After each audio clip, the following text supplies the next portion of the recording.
जय सिया राम। जय सिया राम। जब ईश्वर की कृपा प्राप्त होती है व्यक्ति को तो उसके मार्ग प्रशस्त होने लगते हैं, तमाम जो अवरोध हैं वो दूर होने लगते हैं और व्यक्ति के जीवन में कोई ना कोई ऐसा मार्गदर्शक मिल जाता है कि उसकी राह को प्रशस्त करता है। आपके सामने उपस्थित हैं ज्योतिषाचार्य AR मिश्रा जी। और पिछले कार्यक्रम में आपने चर्चा की थी कि अगर व्यक्ति के पास पर्याप्त पैसा हो जिससे उसका जीवन यापन हो सके तो अन्य चीज़ों को वो ठीक कर लेता है जी। लेकिन अगर अर्थाभाव हो तो बहुत सारी मुश्किलें सामने आ जाती हैं जी। आजकल के समय में एक बहुत बड़ी समस्या है, रोजी रोज़गार लोगों के पास नहीं है। अगर किसी को रोज़गार मिलता भी है तो उसमें स्थिरता नहीं होती, पैसे का अभाव रहता है, आर्थिक तंगी रहती है, तो तमाम तरह की परेशानियां व्यक्ति के सामने रहती हैं। तो आज हम चाहेंगे कि इस विषय पे आप प्रकाश डालें जी जी और भक्तों को बताएं कि किस प्रकार से ये आर्थिक संकट से वो निजात पा सकते हो। जी। बहुत बहुत आप सबको प्रणाम। मित्रों, जैसा कि अभी 2022 जी की जनवरी से अगर शुरुआत करूं तो 2022 की जनवरी के एंड से लेके बहुत सारे लोग परेशान हैं। एक बहुत बड़ा वर्ग है जो परेशान चल रहा है, रोज़गार के मामले में, अर्थ के मामले में, विवाद के मामले में, दाम्पत्य जीवन में और स्वास्थ्य के मामले में। अच्छा, मतलब चारों तरफ से जी। ज्योतिषीय दृष्टि से देखें तो ऐसे लोगों की संख्या ज़्यादा है। क्यों, इसका कुछ खास कारण जो 2022 के एंड से हुआ? मैं वही बता रहा था कि 2022 के जनवरी के आखिर से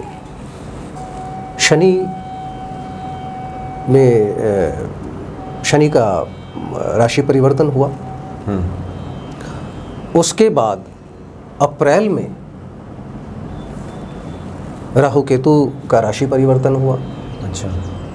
और उसके बाद जो है इन राहु केतु और शनि के राशि परिवर्तन का, जैसा कि मैंने पिछले प्रोग्राम में बताया था, कि सर्वाधिक प्रभाव पड़ता है जीवन में जो व्याप्त संकट है उसके कारण। ये 3 ग्रह जो होते हैं बहुत ज़्यादा इनका वो रोल होता है उसमें। तो इन ग्रहों के गोचरीय परिवर्तन से, गोचर में इनके राशि परिवर्तन से एक बहुत बड़ा वर्ग है जो प्रभावित है। अच्छा, रोजगार में, मतलब चतुर्दिक परेशानियां हैं। जी जी। अब ऐसे लोगों के लिए एक तो सबसे पहले मैं बताना चाहूँगा कि अभी से ये खुशी की बात है कि अभी से ऐसे लोग तैयार हो जाएं, कमर कस लें कि उनका ये समय बदलने वाला है। अच्छा, मतलब परिवर्तन होने वाला है। तो ऐसे आप में से कोई भी लोग जो पिछले साल की शुरुआत से परेशान चल रहे हैं, तो अब आप तैयार हो जाएं कि आपका समय बदलने वाला है। और अक्टूबर के आखिर तक कुछ ग्रहों का राशि परिवर्तन होगा, कुछ ग्रहों की स्थिति में बदलाव आएगा। उसके बाद आपके जीवन में सुखद बदलाव का बहुत सारे अवसर जो हैं आपके जीवन में आएंगे। अब रही बात कि हम कैसे इन चीज़ों को ठीक कर सकते हैं। अगर आप में से कोई भी व्यक्ति रोजगार से परेशान चल रहे हैं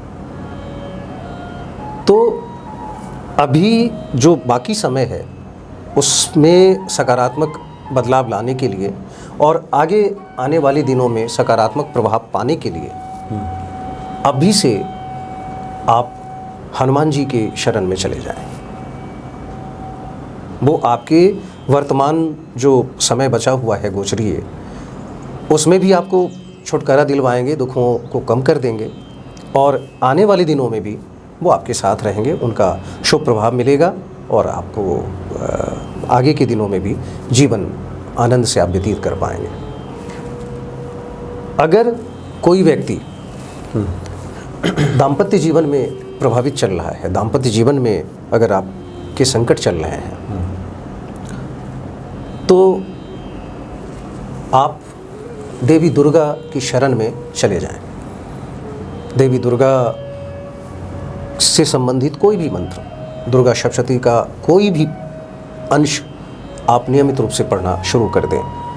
अगर आपको लगता है कि बहुत ज़्यादा मैं कुछ नहीं कर पाऊँगा, तो दुर्गा जी का 108 नाम,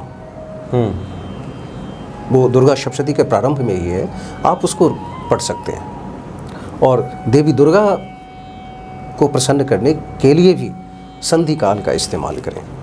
संधि काल में आप देवी के नाम का जाप करें, पाठ करें। एक बार फिर से बता दें, संधि काल कैसे? संधि काल जिस समय सूर्यास्त होने वाला होता है, जिस समय दिन और रात के बीच का जो समय होता है, जिसको गोधूली बेला भी हम लोग कहते हैं, उस समय में आप पाठ करें या जाप करें। तो उस समय आपको इसका सकारात्मक प्रभाव मिलेगा। और संभव हो तो एक घी का छोटा पैकेट या छोटा डिब्बा आप किसी भी देवी के मंदिर में महीने में एक बार, किसी भी शुक्रवार को आप समर्पित कर दें। अच्छा। तो दाम्पत्य जीवन की परेशानी, खासकर पुरुषों के लिए, ये वरदायी है। और इसी तरीके से अगर स्त्रियां हैं, उनके साथ उनको लगता है कि उनके जो पार्टनर हैं, उनके पति जो हैं, उनसे उनका तालमेल ठीक नहीं चल रहा है, उनकी तरफ से कोई दिक्कत है, तो वो भी देवी का पाठ कर सकती हैं। और साथ ही साथ शिव जी का किसी भी रूप में अर्चन करें। अगर प्रातःकाल करना चाहें तो आप शिव जी को जल चढ़ाएं। और देवी पार्वती, जहाँ भी शिवलिंग हैं, वहाँ पे देवी पार्वती का रूप भी होता है। तो शिवलिंग और देवी पार्वती के बीच मौली से गठबंधन जरूर करें, उससे उनके दाम्पत्य जीवन की परेशानी दूर हो जाएगी। अगर कोई भक्त, अगर कोई जातक स्वास्थ्य के स्तर पे परेशान चल रहे हैं, बीमारी के स्तर पे परेशान चल रहे हैं, तो वो शनिवार को पीपल की किसी भी रूप में पूजा करें। और शनि का दान जो होता है वो ज़रूर करें। अगर वो भी संभव नहीं है तो आँख मूंद कर आप किसी भी गरीब को, जो ज़रूरतमंद है, उसको किसी भी प्रकार से, इसमें कोई ये नहीं कि आप ये करें वो करें, किसी भी प्रकार से आप अपनी शक्ति और सामर्थ्य के हिसाब से अगर उनकी सहायता कर सकें तो आपकी परेशानी दूर होगी। अच्छा जी, तो उपाय कर सकते हैं जी आप। जी। और आर्थिक संकट हो किसी को तो, जैसे अगर अगर आर्थिक संकट से आप जूझ रहे हैं, कर्ज है, और इन दिनों में जैसा कि मैंने बताया कि गोचरीय प्रभाव के कारण बहुत बड़े वर्ग को ये आर्थिक समस्याएं हैं जिससे वो जूझ रहे हैं, कर्ज की परेशानी है, या देनदारियाँ इतनी ज़्यादा हो गई है कि वो इनकम से, आय से ज़्यादा देनदारी है, तो काफ़ी परेशान है, इरिटेशन बहुत ज़्यादा हो रहा है, या भी उसकी वजह से विवाद हो रहा है, या कानूनी स्तर पर भी झेल रहे हैं उसको। अगर आप में से किसी व्यक्ति के साथ ऐसा चल रहा है तो आप सबसे पहले हनुमान जी को पकड़ें। हनुमान जी इस संकट से आपको उबारेंगे और आने वाले दिनों में इसमें बदलाव आएगा। और हनुमान जी को आर्थिक संकट के लिए कैसे प्रसन्न करें, उसका एक सबसे सुगम उपाय मैं बताता हूँ कि किसी भी हनुमान मंदिर में मंगलवार से शुरुआत करें।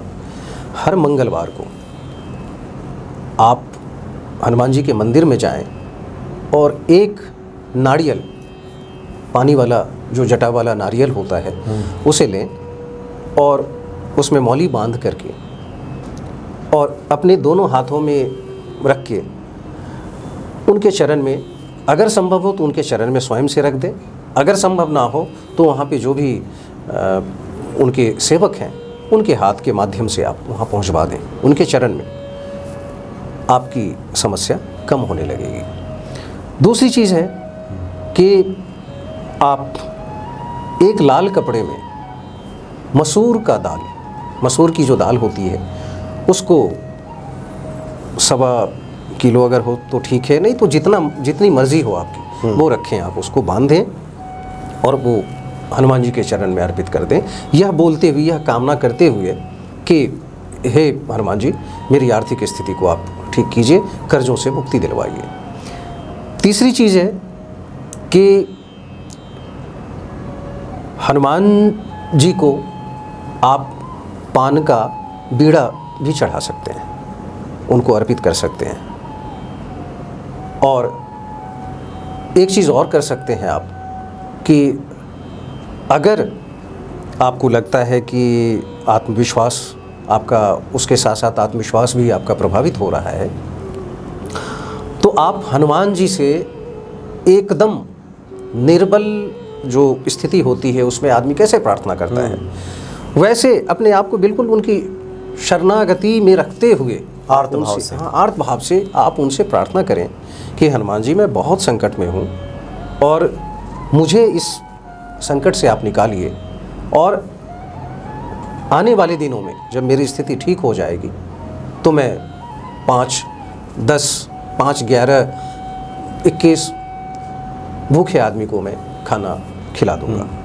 आप भावपूर्ण तरीके से ऐसी प्रार्थना करेंगे, और जब आपकी स्थिति बदले तो आप खास करके मंगलवार के दिन हनुमान मंदिर के बाहर जो लोग होते हैं उनको अगर आप भोजन करा देंगे तो उससे भी आपकी समस्या दूर होगी।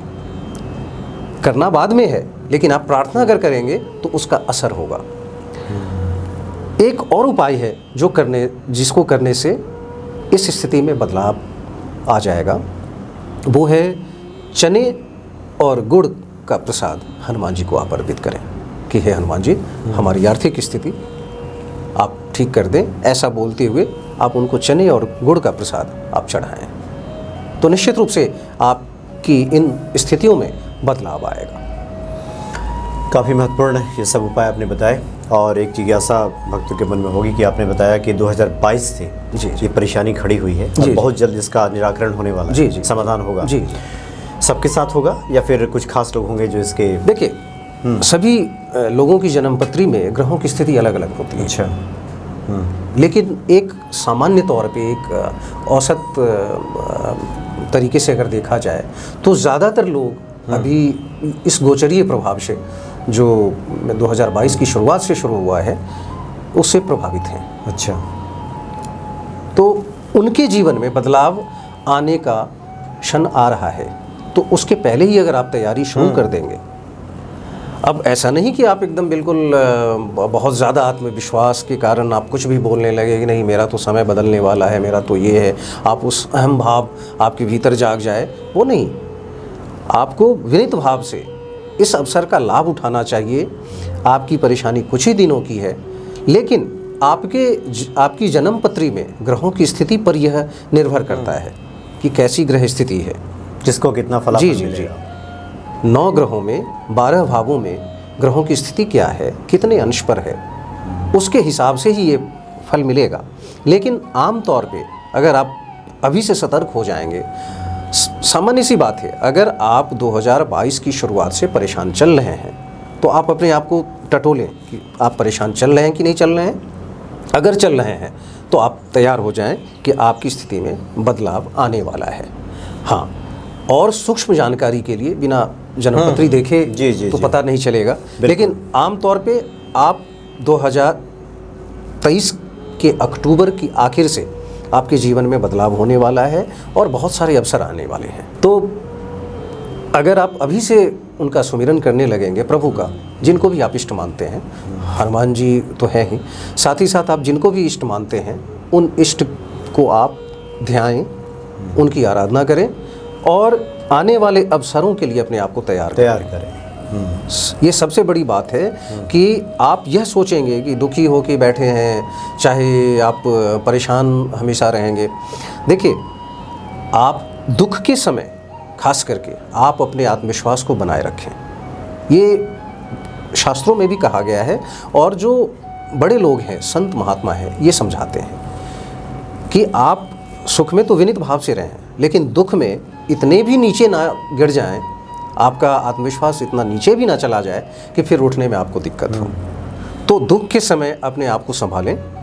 और अब आपका दुख ज़्यादा दिन का नहीं है। हाँ, 7.5 चल रही है, ढैया चल रही है, तो ढैया में 2.5 साल का असर होता है, लेकिन हमने देखा है, जो हमारा अनुभव है कि 7.5 और ढैया में भी समूल पूरा जो समय होता है वो दुखदायी नहीं होता है। उसमें भी कई भाग ऐसे होते हैं जो बहुत सारे अवसर लेकर आते हैं, सकारात्मक बदलाव व्यक्ति के जीवन में आता है। जी जी। तो इस तरह से आप अपने को तैयार करें। हाथ पे हाथ धरे बैठे से कुछ हासिल होने वाला नहीं है। और आपने कहा कि अच्छा समय तो आने वाला है, लेकिन इसके पहले ईश्वर की शरणागति बहुत आवश्यक है। जो आपने उपाय बताए हैं वो भक्तों को करने की आवश्यकता है। हाँ, ये ज़रूर आपके लिए अच्छा है कि वक्त बदलने वाला है। इसके लिए खुद को आप तैयार करें, सब कुछ अच्छा होगा, ईश्वर कृपा करेंगे। बहुत बहुत धन्यवाद आपका। जी, जय सिया राम। जय श्री राम।